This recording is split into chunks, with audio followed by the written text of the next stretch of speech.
اگر 100% هم آواز گیری رحمان و غلبه میکند، 10% هم آواز گیری رحمان و غلبه میکند، 0% هم آواز گیری رحمان و غلبه میکند. سال 2013 هم امید بود. روسا حکمت خوب دارند، надежда умирает последний. حتی من که یک عمر به سیاست مشغول هستم نام خدازده های نمیدانم، در ورق نامشان نوشته هستم. این میمونا هستند، میمونای سیاسی. 16 نوامبر روز پرزیدنت عید در تاجیکستان، رقص و بازی، دفزنی، لیسالیس، مکامک، اوشام، خورخور، نوش جان. ما روز کدام پرزیدنت رو انتخاب میکنیم؟ آیا تاجیکستان پرزیدنت دارد یا ندارد؟ آخرین پرزیدنت تاجیکستان رحمان نبیف بود که در نتیجه یک انتخابات آزاد، دموکراتی و شفاف رئیس جمهور انتخاب شده بود. این انتخابات های دیگری که در دور رحمان گذشتند، اینا یک مسخره بازی هستند، میمون بازی هستند، یک نمایشنامه و یک صحنه سازی هستند. بس من هیچ وقت امام علی شریف را پرزیدنت تاجیکستان اعتراف نمی کنم، زیرا او در یگان انتخابات مردانه عادلانه غلبه نکرده است و همه انتخابات های رحمانوف اینا انتخابات های جعلی بودند. اگر باور نکنید به این برنامه با دقت گوش دهید. درود بر شما هموطنان عزیز، اینجا برلین و من دادا جان عطاالله‌ایم. من همیشه در فکر آن هستم که ما خاطره تاریخی نداریم، ما زود گذشته را فراموش میکنیم. برای همین ما خطاهای ما را پی هم تکرار و تکرار میکنیم. موضوع امروزه من درباره همین تکرار خطاها است. در 30 سال استقلال همگی در تاجیکستان یک بار انتخابات آزاد بود و این انتخابات 24 نوامبر سال 1991 صورت گرفت. در انتخابات بیش از 10 نفر نامزدها اشتراک داشتند، اما مبارزه اساسی بین رحمان نبیوف و دولت خدانظرف میرفت. من در تیم دولت خدانظرف بودم، ولی اعتراف میکنم که در آن انتخابات رحمان نبیوف پیروز آمد.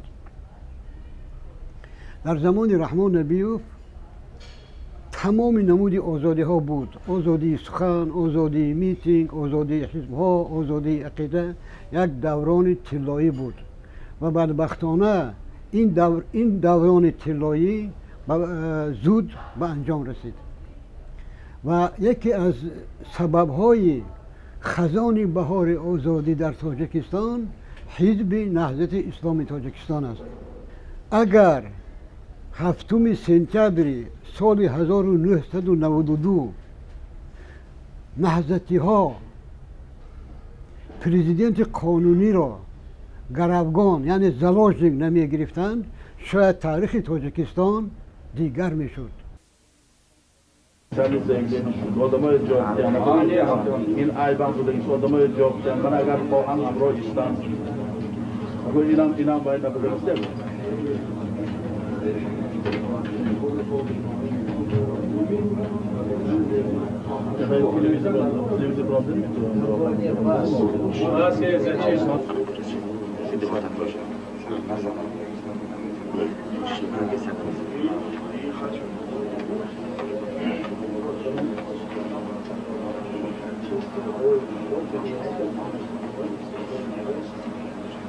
ویش سلامتیش نیست؟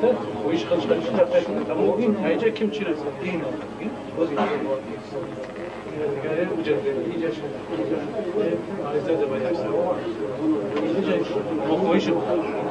نمیشه اینجا با خودش نمیشه و اونجا با خودش بنویسه که با خودش خودش بنویسه که با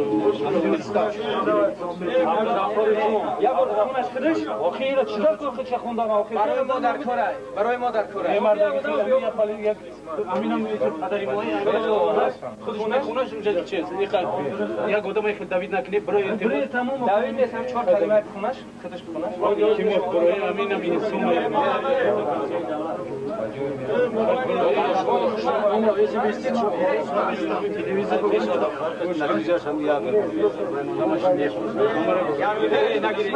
استماد نکنید جان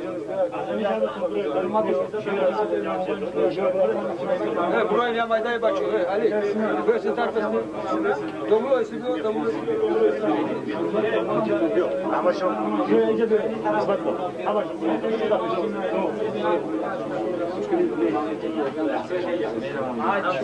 چرا تقالی میکنم تقال فرمات عزت ما گم نکنیم وای نمیشه هم باید تو کار میگیم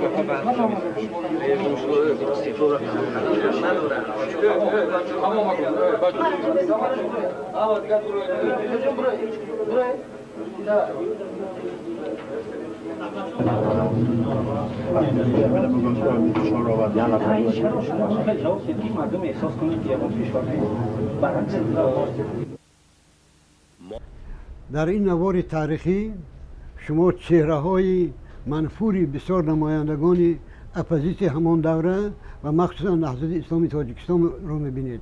یکی از آدمانی که در همین کار نقش اساسی رو میبازید این مولا عبدالغفار با نام تنکه بود و همین کثیف و کثیفان دیگر سببی بدبختی تاجیکستان شدند. رحمان نبیوف جلاد نبود، ظالم نبود و آن چیزی که امروز میبینیم اصلا با دوران رحمان نبیوف مانندی ندارد. اما ما ملتی ظلم پرور هستیم. شاید اگر رحمان نبیوف کمی ظلم میکرد، استبداد میکرد، در سر قدرت میموند، اما رحم کرد، انصاف کرد و عاقبت هم او را مجبور کردن که از وظیفهش دست کشد و بعداً با دست خود امام علی رحمانوف، با امر امام علی رحمانوف پرزیدنت قانونی تاجیکستان رحمان نبیوف کشته شد. من آخرین بار رحمان نبیوف را در سیاسه خوجند دیده بودم. وقتی که وی به منبر برآمد واقعاً یک سخنگویی بسیار صمیمی، یک سخنگویی واقعاً از ته دل بود و من اینو نام کرده بودم آخرین فریاد قو. و بعد این سخنگویی آشتی شد. من هم از همون آشتیه که میتوان آن را آش بدبختی نامید خورده بودم و دیده بودم که رحمان نبیوف در پهلوی امام علی رحمانوف می نشست. بعد یک سال امام علی رحمانوف برای وی کلمه رئیس شورای عالی اینقدر پسند نبود و میخواست که نام پرزیدنتی را گیرد. آدمی که با تشبس خودش اینستیتوت پرزیدنتی در تاجیکستان برهم زده شد، بعد خواست که پرزیدنت شود و انتخابات دیگر گذراند. اما یک نفری بود که به این انتخابات خلل میرساند و این رحمان نبیوف بود. رحمان نبیوف را در خوجند در خانهش اینها با بالشت بوهی کردند و کشتند و بعدا اعلام کردند که گویا که رحمان نبیوف از این فرق یعنی از سکته دل مرده باشد. من باز یک بار تاکید میکنم که خون پرزیدنت نخستین تاجیکستان، خون نخستین شخصی که با راه انتخابات آزاد به سر قدرت آمده بود بر گردن امام علی رحمانوف است. بعد چند مدت پسری رحمان نبیوف هم کشته شد و طوری بسیار مرموز و شاید برای اون کشته شد که یکی از شاهدان قتل پدرش بود. البته بازگشتن به پس امکان ندارد، لیکن من بران هستم که اگر رحمان نبیوف در سر قدرت میماند شاید تاریخ تاجیکستان دیگر میشد و ما با راه دیگر میرفتیم و سرنوشت دیگر داشتیم. بعد کشته شدن رحمان نبیوف امام علی رحمانوف به معرکه نو انتخاباتی پرداخت و این اولین انتخابات در دوران رحمانوف بود و این انتخابات هم به ماه نوامبر راست می آمد و 6 نوامبر سال 1994. در این انتخابات دو نامزد اساسی بودند، امام علی رحمانوف و عبدالملک عبدالله جانوف سابق سروزیر تاجیکستان. همه برانند که در این انتخابات عبدالملک عبدالجانوف غلبه کرده بود، لیکن همان زمان امام علی رحمانو شعار داده بود که ما با خون آمده ایم و با خون می رویم. من خودم از زبان یعقوب سلیموف، از زبان غفار میرزایوف، از زبان حبیب نصراللهیوف، از زبان محمود خدایبردیوف، از زبان امین جان نبیوف، از زبان بسیار قماندانان نراد فرانت خلقی بعداً شنیدم که آنها بلوتین ها را آتش می زدند. آنها در اچسکه های انتخاباتی می آمدند و ورقه ها را می دراندند. کارمندان اچسکه های انتخاباتی را علت و کوب می کردند که در این باره در چراغ روز ده ها مقاله ها چاپ شدند. از همه عجایبش در یک میتینگ در نزد کاخ باربد امام علی رحمانو چون میگوید: برادرها، شما در کجا دیدید که یک کس خانه سازد و خانه ساخته اش را این جوانمرد به کسی دیگر دهد؟ یعنی پیغام میفرستاد که گویا او تاجیکستان را ساخته است و این خانه خصوصی اوست و دیگر این خانه را به کسی دادنی نیست. و واقعاً رحمانوف تا هنوز گمان میکند که تاجیکستان خانه پدری اوست. رحمانوف فراموش میکند که او در یک سرای، در یک ویرانه زندگی میکرد. انتخابات سیوم در دوران رحمانوف 6 نوامبر سال 1999 گذشت. این انتخابات در خود یک امید، یک آرزو، یک تمناهای را نهان داشت. زیرا بعد امضای سازشنامه صلح بین حکومت و اپوزیسیون بود و مردم گمان داشتند که اپوزیسیون کاری میکند که انتخابات شفاف، دموکراتی و آزاد گذرد. اما مردم ساده‌دل ما خطا کرده بودند. اپوزیسیون از جمله نهضت اسلامی تاجیکستان و حزب‌های دیگری که در هیئت اپوزیسیون بودند در پی تقسیم منصب، گرفتن زوال و فابریکا، کارخانه ها، بایگری، جمع‌آوری ثروت بودند و خلاص. و رحمانوف هم در این دوران الکی بازی‌های و حیله‌های شرعی انتخابات های جعلی را خوب آموخته بود. این دفعه میدان تقریبا خالی بود. دو حریف سیاسی بودند که میتونستند که در این انتخابات هیچ نه برای امام علی رحمانوف درد سر ایجاد کنند. این سفرعلی کنجایوف، رئیس حزب سوسیالیستی تاجیکستان و مقصود اکراموف، هر دو اینها هم مقصود اکراموف و هم سفرعلی کنجایوف کشته شدند. مقصود اکراموف در راه در یک صدمه از سمرقند به تاشکند گویا گرفتار صدمه بود، ولی من میدانم که کشته شد. و سفرعلی کنجایوف را عسکران حکومت و نهضت در یک جایگی در روز روشن کشتند. این هم یکی از بازی های بین حکومت و اپوزیسیون بود. همان روزها بین حکومت و اپوزیسیون واقعا بین یک گروهشان یک وای بود، عشق مجنونی بود. اینقدر همدیگر میبالیدند، اینقدر از همدیگر میفخریدند، اینقدر با همدیگر محبت داشتند. و این در این انتخابات رحمانوف برای شرمنده کردن اپوزیسیون دولت عثمان را حریف خودش انتخاب کرد. همان دولت عثمانی که در دور حکومت مصالحه ملی تصور کنید جانشین سروزیر بود. دولت عثمانی سیموشک فروش به اصطلاح تاجیکی جانشین سروزیر بود و کمیته دولتی امنیت ملی KGB، وزارت کارهای داخلی، وزارت دفاع را همین سیموشک فروش کنترل میکرد. و در دوره رحمانوف همین سیموشک فروش وزیر اقتصاد بود و گفت مسئله خاک من باد. انا همینه گرفت، انتخاب کرد برای مسئله کردن اپوزیسیون حریف خودش و در انتخابات دولت عثمان 2/10 آواز گرفت. از این شرمندگی میگذرد. رحمانوف به اینا گفت، به همین نهضتی های و ملاهای و روحانی های و دیگر ها که نرخ شما 2 کپیک است. از همه عجیبش پیش از همه انتخابات رحمان یک رفرندوم گذرانید. در رفرندوم 65 سوال بود. تصور کنید با 65 سوال باید یک گزینه، یک وریانت جواب بود، ها یا نه. مثلا یک نفر میتواند که با 2 سوال جواب نتیجه که با اون 2 مسئله ناراضی نباشد، این هم یک ریبوس و یک شیطانی امام علی رحمانوف بود.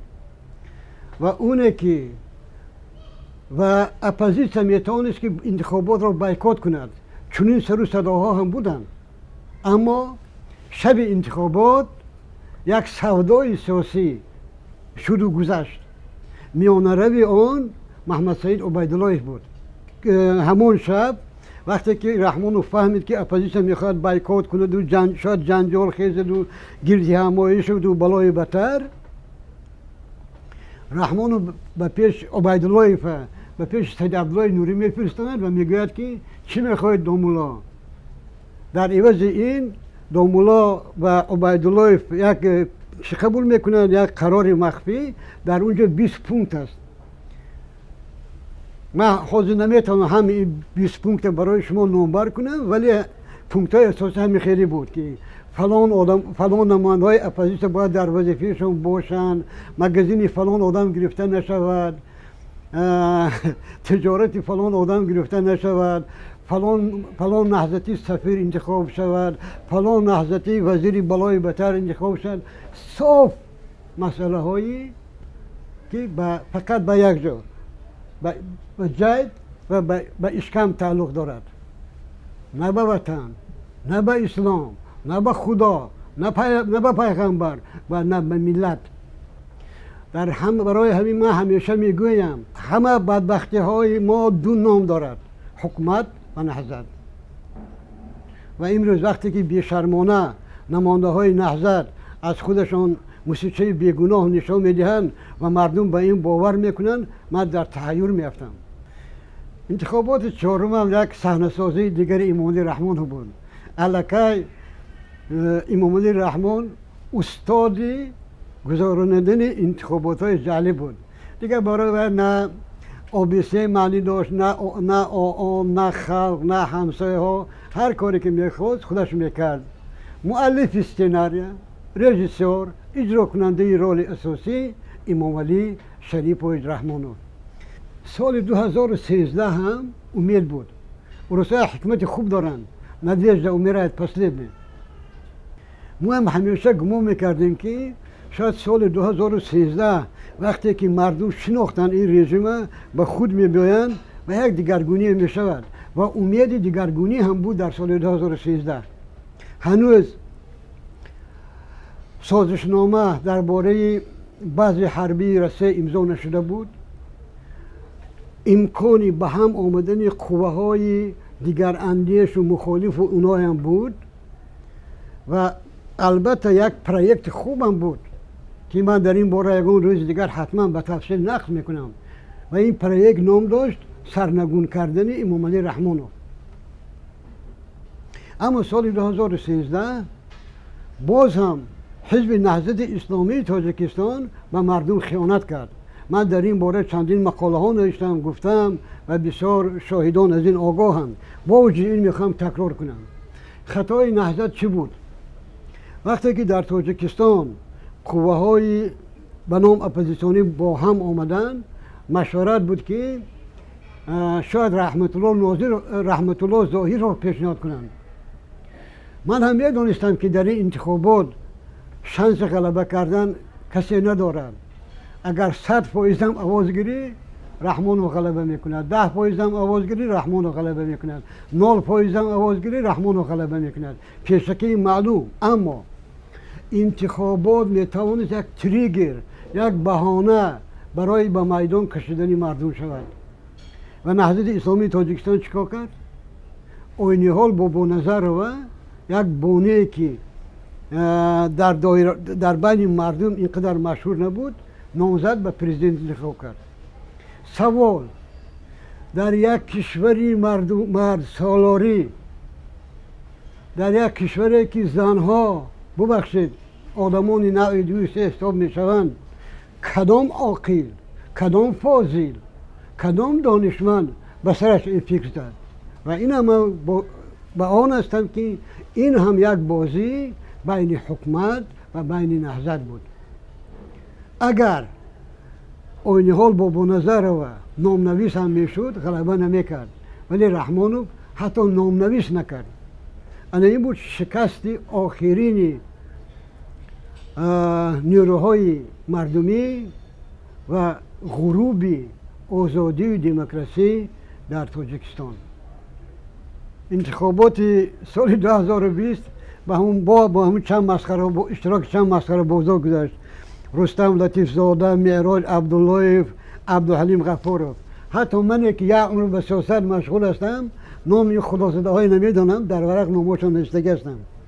این میمونا هستند، میمونای سیاسی. درباره انتخابات پنجم که 11 اکتبر سال 2020 گذشت هیچ گفتنی نیستم. دیگر همه چیز معلوم بود. دیگر بازی هم دیگر در این بازی نه اپوزیسیون داشت، اشتراک داشت، نه نهضت، نه یگان حزب دیگر. در این بازی یک اختیار پیر بود و برای 7 سال خودش با پرزیدنت انتخاب کرد. اکنون بعد این 5 انتخابات ما به یگان خلاصه میبیاییم یا نمیبیاییم؟ سوال این است. اکنون سوال اساسی، آیا مردم تاجیکستان با به انتخابات باور دارد یا ندارد؟ من با آن باور هستم که تا دمی که امام علی رحمانوف زنده است در تاجیکستان در یگان وقت، در یگان صورت، در یگان حالت انتخابات آزاد نمیگذرد. بدبختانه سیاست برای یک آدم بی‌رحم بی انصاف قاعده ندارد. برای همین 30 سال ما همین رژیم، همین انتخابات های، همین زندگی، همین روزگار طاقت کردیم و حکومت هم باور کرد که کاسه صبر مردم تاجیکستان سوراخ است و هیچ وقت این کاسه پر نمی شود. از روزی که امام علی رحمانوف را میشناسم گفتم و باز میگویم تا آدمی که رحمانوف هست در تاجیکستان یگان انتخابات آزاد نیست، نبود و نخواهد شد و یگانه راه برای مردم تاجیکستان این به هم آمدن و با راه انقلاب دیگر کردن حکومت است و بس. اما انقلاب را ما با کی میکنیم؟ در این انقلاب باید آنهایی باشند که دستشان به خون آمیخته نیست. در این انقلاب باید نهضت اسلامی تاجیکستان اشتراک نکند. من گفتم و باز میگویم همین حکومت و همین نهضت باید که در اساس یک قانون درباره لوستراسیون، پاککاری آینی، یعنی قانون قبول کرده شود و نه حکومت و نه نهضت در 30 یا 50 سال اخیر در اداره کنی، در مدیریت اشتراک نداشته باشند. دیگر همه گپ‌ها افسانه برای خردترکان است و بس. خدا به همراه و تا دیدار در دوشنبه.